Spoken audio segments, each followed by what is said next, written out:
Assalamualaikum warahmatullahi wabarakatuh. Selamat siang teman-teman semuanya. Kali ini saya Fani Devita Inggarini dengan NIM 2112334 dari kelas 21C akan membahas atau mengerjakan ujian tengah semester terkait kepabeanan dan ekspor impor.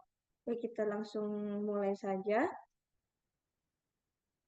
Yang pertama adalah tentunya soalnya di sini yang pertama yaitu jelaskan prosedur ekspor sesuai dengan jenis produk pada tabel 1. Yang kedua adalah menjelaskan kategori barang, pos tarif atau HS dan negara tujuan. Yang ketiga, apabila ada kesalahan ketik deskripsi barang pada dokumen komersial invoice dan bill of lading, apa yang harus dilakukan dan bagaimana solusi yang diberikan. Yang keempat, yaitu jika kapal datang terlambat 2 hari dari jadwal seharusnya, pihak mana yang harus bertanggung jawab dan solusi yang diberikan. Untuk tabel 1, mengenai jenis produk, saya mendapatkan jenis produknya yaitu jenis produk pertanian. Untuk saya spesifikkan di sini, jenis produk pertanian yang saya ambil adalah kopi, di mana prosedur ekspor kopi ini ada beberapa langkah yang harus diproses sesuai dengan hukum yang ada agar berjalan lancar dan aman. Di antaranya yang pertama tentunya adalah pendaftaran sebagai eksportir dengan cara melakukan legalitas usaha dan registrasi eksportir.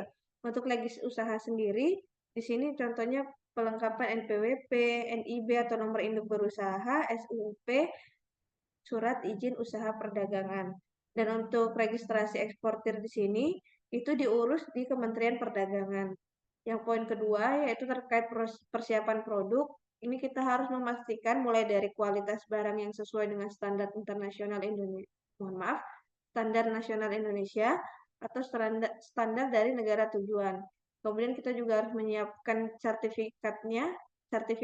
Di sini yang pertama adalah fair trade-nya, origin, dan juga Rainforest Alliance-nya.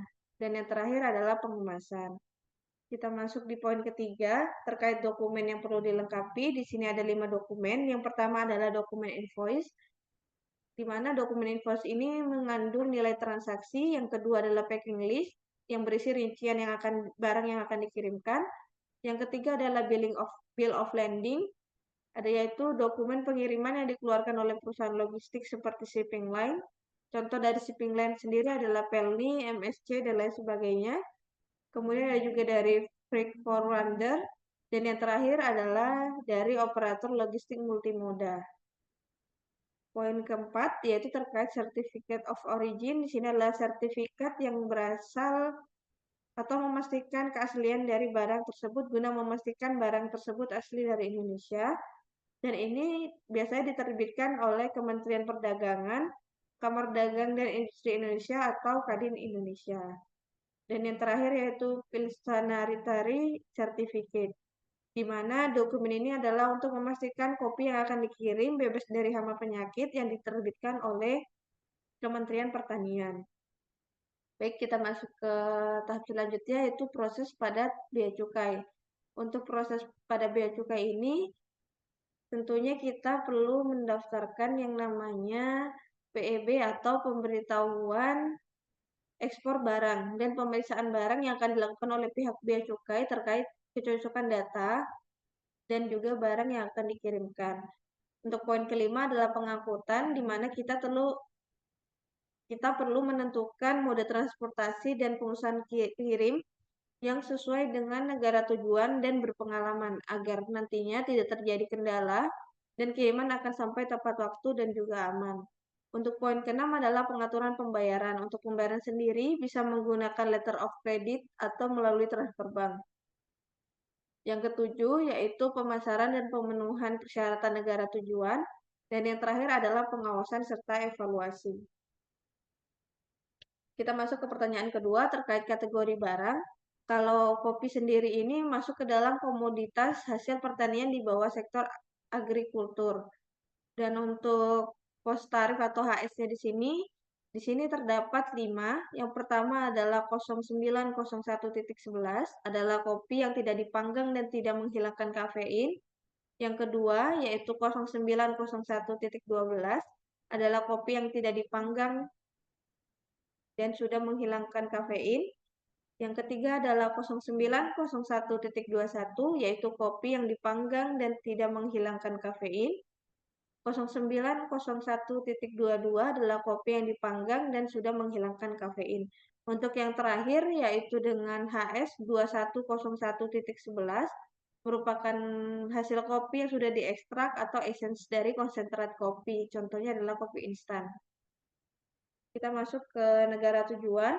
Untuk negara tujuan, kopi dari Indonesia sendiri sudah dipasarkan ke berbagai wilayah yang ada di Amerika Serikat, Afrika. Untuk Eropa sendiri, kopi sudah dipasarkan ke Jerman, Belanda, Swiss, Italia, Prancis, dan Inggris. Untuk wilayah Asia, ada Jepang, Korea Selatan, Cina, Malaysia, dan Singapura. Selain itu, kopi juga dipasarkan ke Australia, Oceania, dan yang terakhir untuk wilayah Timur Tengah sendiri, yaitu dipasarkan ke Arab Saudi dan Uni Emirat Arab. Kita masuk ke poin pertanyaan ketiga, terkait kesalahan deskripsi pada dokumen komersial invoice dan bill of lading yang harus dilakukan apa dan solusinya yang diberikan bagaimana.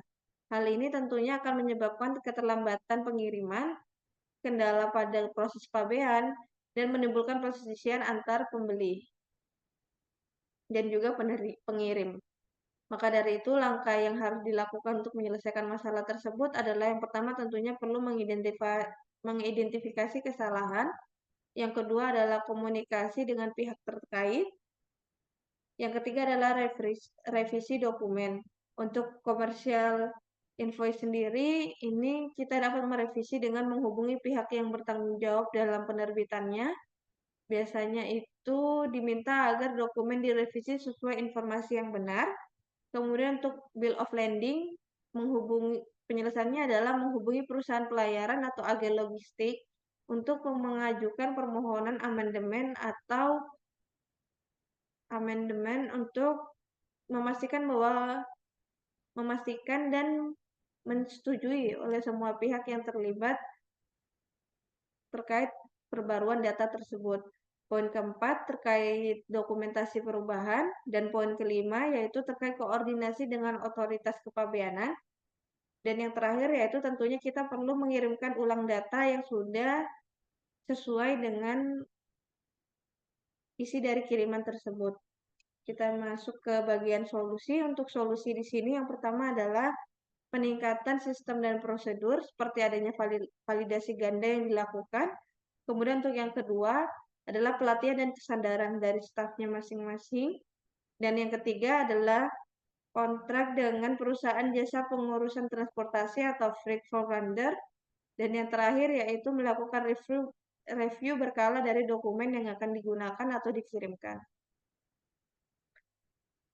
Dan kita masuk di pertanyaan terakhir.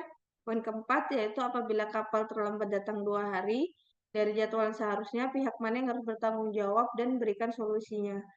Untuk hal ini tentunya berdampak pada proses pengiriman dan juga berdampak kepada kepuasan dari pelanggan itu sendiri. Dan bahkan dapat mungkin mengajukan ganti rugi atau klaim finansial tergantung dengan kondisi kontrak dengan perdagangan. Untuk pihak yang bertanggung jawab, yang pertama tentunya adalah perusahaan pelayaran. Jika keterlambatan disebabkan oleh masalah operasional kapal, misalkan kerusakan mesin, antrian pelabuhan, dan kendala lainnya, maka pihak tersebut harus bertanggung jawab, biasanya akan ditindaklanjuti oleh pihak perusahaan pelayaran. Kemudian yang kedua, apabila eksportir, maka eksportir akan bertanggung jawab jika mereka gagal mempersiapkan dokumen atau kontainer tepat waktu sehingga menyebabkan barang keterlambatan muat ke dalam kapal sesuai jadwal yang ada. Dan ketiga, jika kendala tersebut terjadi akibat keadaan dari force majeure atau keterlambatan yang disebabkan oleh kendala di luar kendali manusia seperti cuaca, bencana alam, dan lain-lain, maka tanggung jawab biasanya dibebaskan sesuai merger dalam kontrak. Dan yang keempat, terkait pengiriman barang, jika pengelola logistik diserahkan kepada freight forwarder, dan mereka lalai dalam mengkoordinasikan jadwal pengangkutan, maka mereka juga dapat dimintai tanggung jawab. Untuk solusi yang diberikan, yaitu yang pertama adalah tentunya kita harus mengkomunikasikan dan menginformasikan secara cepat. Yang kedua, melakukan klaim ganti rugi jika itu diperlukan.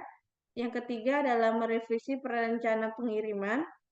Keempat, yaitu pengelolaan barang yang tertunda, itu harus segera dikelola kembali.